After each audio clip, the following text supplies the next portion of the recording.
Praise the Lord दोस्तों, ये newspaper 16 मई सन 1948 को छपी थी। ये न्यूज़पेपर इन दिनों इंटरनेट पर बहुत वायरल हो रहा है क्योंकि ये बाइबल की भविष्यवाणी को पूरा कर रहा है। इसके हेडलाइंस को पढ़िए, क्या लिखा हुआ है। The state of Israel is burn, मतलब इजराइल राज्य का जन्म हुआ। दुनिया के इतिहास में ऐसा पहले कभी नहीं हुआ कि किसी भी देश का जन्म एक ही दिन में हो गया हो, वो भी इतने संघर्ष के बाद। इजराइल यहूदी जाति का देश है और यहूदियों का इतिहास जान लेने से पहले आपको ये बताना चाह रहा हूँ कि बाइबल में परमेश्वर ने हजारों साल पहले ही बता दिया था कि एक दिन यहूदियों को उनका देश वापस दिया जाएगा, इजराइल देश का जन्म होगा। बाइबल में परमेश्वर ने यशायाह नबी के द्वारा इजराइल के लिए भविष्यवाणी लिखाया था। मैं पढ़ के सुनाता हूँ। पढ़ेंगे यशायाह अध्याय 66 वचन 8। कुछ इस प्रकार से लिखा है, ऐसी बात किसने कभी सुनी, किसने कभी ऐसी बातें देखी? क्या देश एक ही दिन में उत्पन्न हो सकता है? क्या एक जाति क्षण मात्र में ही उत्पन्न हो सकती है? क्योंकि सियोन की पीड़ाएं उठी ही थी कि उससे संतान उत्पन्न हो गए। 700 ईसा पूर्व में यशायाह इस पृथ्वी पर रहता था, यानी कि यीशु मसीह 2000 साल पहले, और यीशु मसीह से 700 साल पहले यशायाह की पुस्तक लिखी गई थी। ये वही दौर था जब यहूदियों को गुलाम बनाकर बेबीलोन ले जाया जा रहा था। यशायाह की बहुत सारी भविष्यवाणी पूरी हो चुकी है। यशायाह की ही पुस्तक में मसीह के जन्म की भविष्यवाणी लिखी हुई है। पढ़ के सुनाता हूँ। यशायाह अध्याय 7 वचन 14 में लिखा है, इस कारण प्रभु आप ही तुमको एक चिन्ह देगा। सुनो, एक कुंवारी गर्भवती होगी और पुत्र जनेगी और उसका नाम इमानुएल रखेगी। अब ये बात हम क्रिश्चियन लोग जानते हैं कि ये बात सिर्फ और सिर्फ यीशु मसीह के ऊपर ही लागू होती है।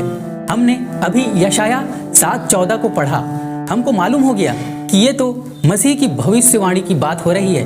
अब चलिए 14 से आगे बढ़ते हैं। हम पढ़ते हैं यशायाह अध्याय 7 उसका 15 वचन। इसमें लिखा है, और जब तक वह बुरे को त्यागना और भले को ग्रहण करना न जाने, तब तक वह मक्खन और मधु खाएगा। 16 को पढ़ते हैं। वचन 16 में लिखा है, क्योंकि उससे पहले कि वह लड़का बुरे को त्यागना और भले को ग्रहण करना जाने, वह देश जिसके दोनों राजाओं से तू घबरा रहा है निर्जन हो जाएगा। ये सारी बातें किसके लिए कही जा रही है? जरा सोचिए, ध्यान दीजिए। यीशु मसीह का जन्म अभी नहीं हुआ है और 700 साल पहले ही ये सब बातें लिख दिया जा रहा है। बाइबल यहूदियों का धर्म ग्रंथ है। आज भी बाइबल का इतना हिस्सा जिसको हम पुराने नियम कहते हैं, उनके पास भी है। वो लोग इसे तनख कहते हैं। वो लोग ये नया नियम को नहीं पढ़ते हैं क्योंकि वो लोग यीशु मसीह को अपना नहीं मानते हैं। वो लोग अभी भी मसीह का इंतजार कर रहे हैं, लेकिन मसीह आज से 2000 साल पहले ही हमारे बीच आकर चला गया। चलिए वापस बाइबल पर आते हैं। हम क्या पढ़ रहे हैं? यशायाह अध्याय 7 अध्याय 9 वचन 2 पढ़ रहा हूं। जो लोग अंधियारे में चल रहे थे उन्होंने बड़ा उजियाला देखा, और जो लोग अंधियार से भरे हुए मृत्यु के देश में थे उन पर ज्योति चमकी। वचन 3 में लिखा है, तूने जाति को बढ़ाया, तूने उसको बहुत आनंद दिया। वे तेरे आनंद के कटनी के समय सा आनंद करते हैं और ऐसे मगन हैं जैसे लोग लूट बांटते समय मगन रहते हैं। वचन 6 में लिखा है, क्योंकि हमारे लिए एक बालक उत्पन्न हुआ, हमें एक पुत्र दिया गया है और प्रभुता उसके कांधे पर होगी, और उसका नाम अद्भुत युक्ति करने वाला, पराक्रमी परमेश्वर, अनंत काल का पिता और शांति का राजकुमार रखा जाएगा। वचन 7 में लिखा है, उसकी प्रभुता सर्वदा बढ़ती रहेगी और उसकी शांति का अंत ना होगा। इसलिए वे उसको दाऊद की गद्दी पर इस समय से लेकर सर्वदा के लिए न्याय और धर्म के द्वारा स्थिर किए और संभाले रहेगा। सेनाओं के यहोवा की धुन के द्वारा यह हो जाएगा। ये सारी बातें यशायाह ने यीशु मसीह के लिए लिख रहा है। समझ पा रहे हैं कैसे बाइबल की भविष्यवाणी पूरी होती है? जो कुछ यीशु मसीह के साथ हुआ, उनका पूरा जीवन हमें उनके चेलों के द्वारा लिखा गया उनके पत्रों में मिलता है। यीशु मसीह के जमाने में इजराइल देश पर रोमन साम्राज्य का कब्जा था और अंत में वो महाशक्तिशाली रोम के अधीन हो गए। रोमन लालच, जल्दी करो। रोमन कानून, रोमन सजा। इजराइल अब पहले से कहीं ज्यादा परेशान था। वो रोज प्रार्थना करते कि एक नया राजा डेविड आए और उन्हें इन मुसीबतों से छुटकारा दिलाए। यीशु ही मसीह था, लेकिन यहूदियों ने उसे अपना मसीह नहीं माना, उसे स्वीकार नहीं किया और रोमन राजा से कहकर उसे कोड़े मारे गए, सूली पे चढ़ा दिया गया। यशायाह ने इस बात को भी पहले से ही लिख दिया था। मैं आपको पढ़ के सुनाता हूँ, यशायाह उसका 53 अध्याय। परंतु वह हमारे ही अपराधों के कारण घायल किया गया, वह हमारे ही अधर्म के कर्मों के हेतु कुचला गया, हमारी ही शांति के लिए उस पर ताड़ना पड़ी कि उसके कोड़े खाने से हम चंगे हो जाएं। और आगे पढ़ेंगे तो पता चलता है कि यशायाह पहले ही इस बात को लिख दिया था कि यहूदी उसे नहीं जान पाएंगे, लेकिन कुछ लोगों ने यीशु मसीह को अपना मसीह माना। उन लोगों को क्रिश्चियन कहा जाता है। हम लोग यीशु मसीह को मानते हैं, हम लोग मसीह कहलाते हैं। यीशु मसीह उन लोगों के सामने से स्वर्ग पर उठा लिए गए। वो लोग पूरे इजराइल में यीशु मसीह का प्रचार करने लगे। लोग पूरे इजराइल में लोग यीशु मसीह को अपना मसीह ग्रहण कर रहे थे, लेकिन उसी समय रोमन साम्राज्य ने सारे यहूदियों को उनके देश से निकाल दिया, उनको सारे विश्व में बेच दिया। उनको बहुत सताया गया, उनको मारा गया, जिंदा जला दिया जाता था उनको। पूरे 1900 सालों तक यहूदियों को बहुत दुख का सामना करना पड़ा था। हिटलर जब अपने सत्ता में आया तो वो यहूदियों से इतना नफरत करता था कि वो अपने समय में उनको बड़े बड़े चैम्बरों में बंद करके उनके ऊपर एसिड डलवा देता था। वो लोगों की हालत कुछ इस तरह से हो गई थी, कुछ इन तस्वीरों में आप देख सकते हैं, सूखी हड्डियों के समान हो गए हैं। अब मैं यशायाह के आखिरी अध्यायों को पढ़ रहा हूँ। यशायाह 49 अध्याय उसका 15 वचन। यहाँ पर परमेश्वर का वचन कहता है, क्या यह हो सकता है कि कोई माता अपने दूध पीवे बच्चे को भूल जाए और अपने जन्माए हुए लड़के पर दया न करे? हाँ, वह तो भूल सकती है, परंतु मैं तुझे नहीं भूल सकता। मैंने तेरा चित्र हथेलियों पर खोद कर बनाया है, तेरी शहर पनाह सदैव मेरी दृष्टि के सामने बनी रहती है।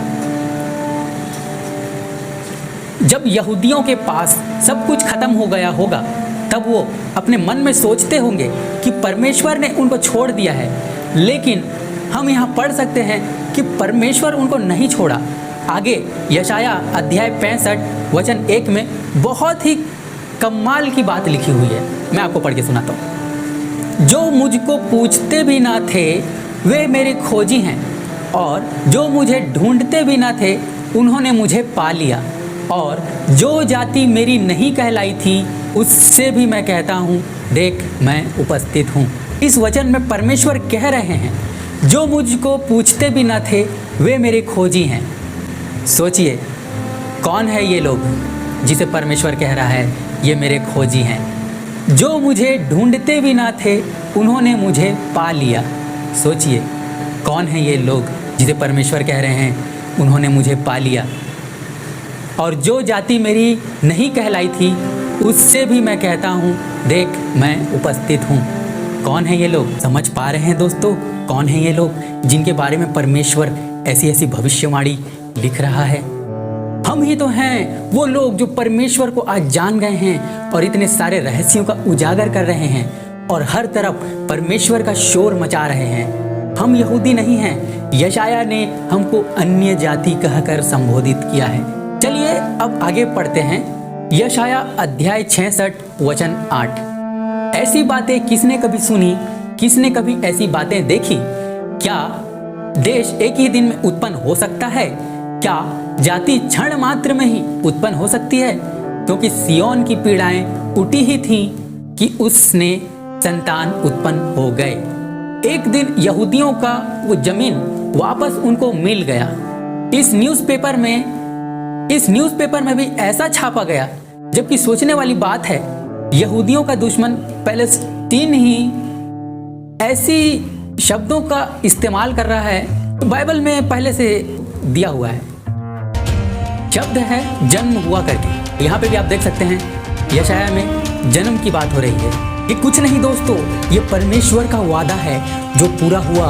और आप यहूदियों को जाकर देखें, परमेश्वर ने उनको फिर से पहले जैसा आशीष दिया है। प्रियो, बहुत सी बातें हैं। बाइबल एक गहरा समुद्र है, बहुत से रहस्य हैं जो आज हमारे सामने खुल रहे हैं। क्योंकि अंत के दिनों में ज्ञान तो बढ़ जाएगा, लेकिन वो ज्ञान हर एक के जीवन में क्या जा पाएगा? अभी भी समय है दोस्तों, खुद को तैयार करें, बाइबल का वचन अपने अंदर लें, इसे एक बार पढ़ें तो सही, इसके बारे में सोचें। लेकिन आपको तभी समझ आएगा जब आप विश्वास करेंगे यीशु मसीह पर। जितने भी बातें इसमें लिखे गए हैं उसे पूरा होने से कोई भी नहीं रोक सकता। एक चीज़ याद रखें दोस्तों, कोई भी नहीं रोक सकता। बाइबल की भविष्यवाणी जितनी भी लिखी हुई हैं वो एक दिन पूरी होगी। और आज हम उस अंत के दिनों में अपना जीवन व्यतीत कर रहे हैं। तो ये था दोस्तों बाइबल की भविष्यवाणी कैसे पूरी होती है। एक छोटा सा प्रयास था आपको समझाने के लिए। हम इसी तरह की गहरी बातों को समझने का प्रयास करते हैं दोस्तों। मिलते हैं किसी और वीडियो पे, तब तक के लिए अपना और अपने परिवार का ख्याल रखिए। प्रभु आप सभी को आशीष दे। वीडियो को लाइक कीजिए दोस्तों और इसे अपनों के साथ शेयर ज़रूर करें।